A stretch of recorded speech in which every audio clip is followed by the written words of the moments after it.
मतलब मुझे नहीं पता क्या कहते हैं, पर मैं ये कहता हूं इस वचन के अनुसार वो नई सृष्टि नहीं बनी, उनका मन नहीं बदला, उनका दिल नहीं बदला, उनकी सोच नहीं बदली, उनकी समझ नहीं बदली। वो नहीं समझ पा रहे हैं कि यदि आज की शाम, आज के दिन कोई मसीह में है, किसमें? मसीह में है। स्पष्ट लिखा, यदि आज की शाम सूरज कोई मसीह में है तो वो कौन है? नई सृष्टि। और मसीह में है तो वो मसीह है।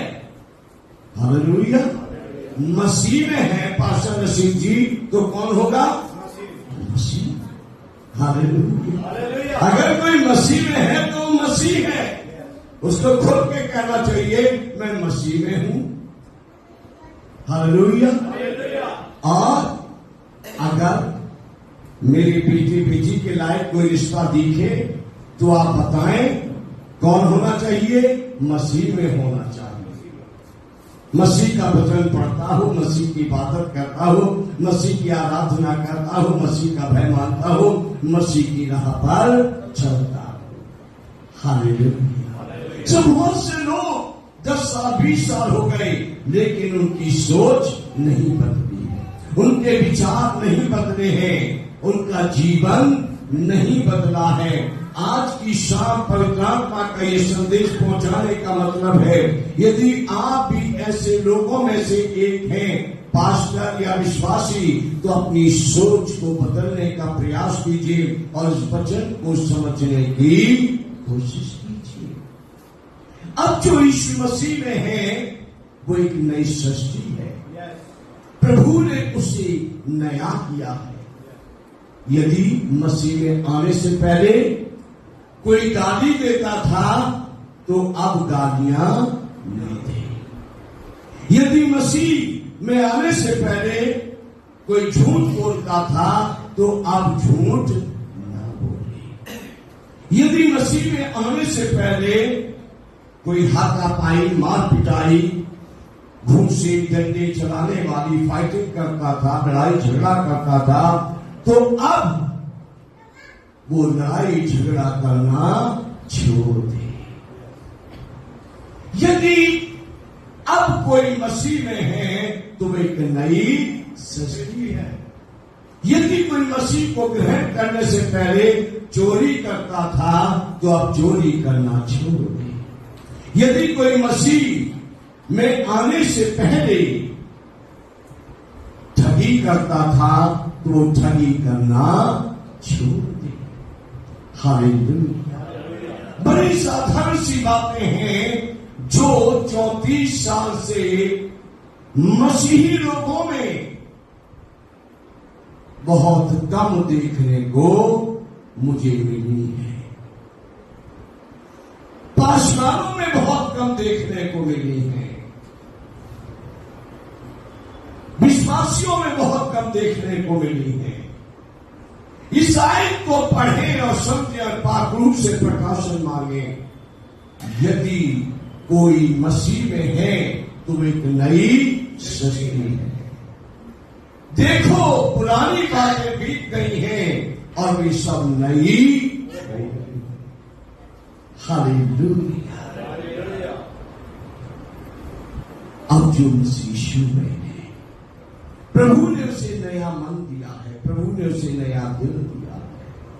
अगर कोई मसीह को प्रभु कहने से पहले जुआ खेलता था तो अब जुआ ना खेले। यदि कोई मसीह को प्रभु स्वीकार करने से पहले नशा करता था तो अब नशा न करे। यदि कोई मसीह को स्वीकार करने से पहले, प्रभु ग्रहण करने से पहले व्यभिचारिणी थी तो अब व्यभिचारिणी ना है। यदि कोई मसीह को प्रभु स्वीकार करने से पहले व्यभिचारी था तो अब व्यभिचारी ना है। हालेलुया। क्योंकि अब वो विश्वास करे मैं एक नई रचना हूं। प्रभु ने मुझे नया कर दिया है, प्रभु ने मेरा दिल बदल दिया है, प्रभु ने मेरा जीवन बदल दिया है, प्रभु ने मेरी सोच विचार बदल दिए हैं। बहुत सारे उदाहरण हैं जो मैं सब बोल रहा हूं उसके विषय में, बाइबल से भी और बाहर से भी, तो मैं ज्यादा बखेड़ा नहीं करूंगा, शायद से ही सीधा सीधा बोलता जाऊंगा। हालेलुया। जितने सब इस आयत से आएंगे वो ही मैं आप तक पहुंचाऊंगा। हालेलुया। अब यदि कोई मसीह में है और वो धोबी परिवार से, बाल्मीक परिवार से, चमार परिवार से, शर्मा परिवार से, चौहान परिवार से, राजपूत परिवार से यीशु मसीह के पास आ गया है, अंधकार से ज्योति में आ गया है, उसे सच्चाई पता चल गई है, उसने यीशु जी को अपना मुक्तिदाता ग्रहण कर लिया है, तो अब वो अपने मित्र उनको बनाए जो यीशु मसीह की सच्चाई में जीवन बिताते हैं। वो अपने रिश्तेदार उनको बनाए जो यीशु मसीह के पीछे अपना क्रूस उठाकर चलते हैं। बोलिए प्रभु यीशु मसीह की, प्रभु यीशु मसीह की, प्रभु यीशु मसीह की। आप ऐसा न सोचे कि मैं ऐसा ही फ्रीजर के ऊपरी हिस्से से निकला हुआ एक जमा हुआ बर्फ का क्या हूं, आइस क्यूब हूं। मुझे ऐसे भी वचन प्रचार करना आता है, ऐसे भी करना आता है, सब आते हैं, लेकिन मैं क्या चाहता हूं, वचन आपके कानों से होकर आपके दिमाग में पहुंच जाए। आग अंदर बहुत है, जोश बहुत है, पाखरू जो छालता है, फुटबॉल बनाता है, हवा बनाता है, बैलून बनाता है, वो अंदर है, और उसी की शक्ति से मैं आपसे बोल रहा हूं, क्योंकि अंतिम समय आ चुका है। ये तो कई सालों से सुन रहे हैं, लेकिन हम अंतिम समय से भी अंतिम समय में पहुंच चुके हैं। हम उस समय में हैं जब प्लेटफॉर्म पर बैठे हुए यात्री को ये सुनाई देता है, यात्रीगण कृपया ध्यान दीजिए कि आपकी ट्रेन प्लेटफॉर्म पर पहुंचने वाली है। अब वो समय चला गया जब कहा जाता है कि यात्रीगण कृपया ध्यान दीजिए, गाड़ी नंबर 1115 आधा घंटा लेट है। वो समय निकल चुका है। अब वो समय आ गया है जब अनाउंसमेंट होती है कि आपकी ट्रेन प्लेटफॉर्म नंबर 3 पर अभी पहुंचने वाली है, और यात्री सब अपना अपना सामान इकट्ठा करना शुरू कर देते हैं। तब वो समय है कि अपने आप को प्रभु से मिलने के लिए तैयार कीजिए। हालेलुया। यदि कोई अब मसीह में है, पहले दिवाली मनाते थे, अब दिवाली मनाना बंद कर दीजिए। यदि मसीह में आज आप हैं, पहले करवा पूजते थे, अब करवा पूजना बंद कर दीजिए। पहले आप मसीह में नहीं थे, आप होली खेलते थे, अब आप मसीह में हैं, अब होली खेलना बंद कर दीजिए। पहले आप मसीह में नहीं थे, तब आप रक्षाबंधन मनाते थे, अब मसीह में हैं, रक्षाबंधन मनाना बंद कर दीजिए। पहले आप जब मसीह में नहीं थे, तब आप पेड़ों को, सूरज चांद तारों को, पत्थरों को, पशुओं को, जानवरों को, जंचरों को पूजते थे, अब उनको पूजना बंद कर दीजिए। अब जीवते परमेश्वर को पूजिए, यीशु मसीह को पूजिए, यहोवा परमेश्वर को पूजिए, उसकी ओर ध्यान लगाइए जो आपको अंधकार से अपनी ज्योति में लेकर आया है। उसकी ओर ध्यान लगाइए जिसने आपको अपनी बेटियां, अपने बेटे बनाया है। उसकी ओर ध्यान लगाइए जिसने आपको अपनी निष्प्रजा बना दिया है।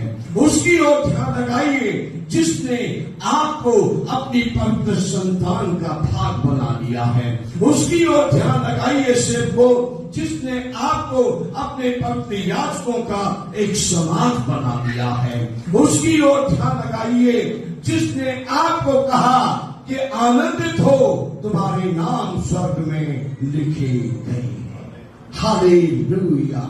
इस समय की मसीहत काफी गुनगुनी हो चुकी है। क्या सेवक, क्या विश्वासी, सबकी दौड़ लड़खड़ा चुकी है। इसलिए आज की शाम मैं प्रोत्साहित करता हूं कि इस आयत पर, इस वचन पर ध्यान दीजिए। अपने घरों में जाकर इस आयत पर विचार कीजिए। पति अपनी पत्नी के साथ विचार कीजिए और पत्नी अपने पति के साथ विचार कीजिए। भाई अपनी बहन के साथ विचार कीजिए। पासवान अपनी कलीसिया के साथ विचार कीजिए। इस आयत पर ध्यान दीजिए। ये आयत क्या कह रही है? क्या हम बदले गए हैं या नहीं बदले गए हैं? क्या आज भी हम पूजा पाठ भी करते रहे और मसीह को भी मनाते रहे?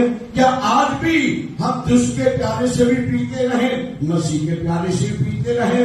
क्या आज भी हम मौज मस्ती भी करते रहे और भक्ति भी करते रहे? क्या आज भी हम उसी जाति और धर्म की दुहाई देते रहे और अपने आप को क्रिश्चियन भी कहते रहे? क्या ये बात सही है? क्या ये दो मुखौटे वालों को स्वर्ग में जगह मिलेगी? क्या ये दो नाव पर पैर रखने वालों की नैया पार लगेगी? इन बातों पर आप अवश्य ही ध्यान करें। हालेलुया। मेरी आपके लिए दुआ होगी ये छोटा सा 10 मिनट का संदेश आपके दिलों में काम करे और आप एक नई सृष्टि बनकर जिए और बहुतों के लिए उदाहरण बने कि बहुत से लोग यीशु मसीह में आशीष पाए। और मैं माइक पास्टर प्रदीप जी को दूंगा।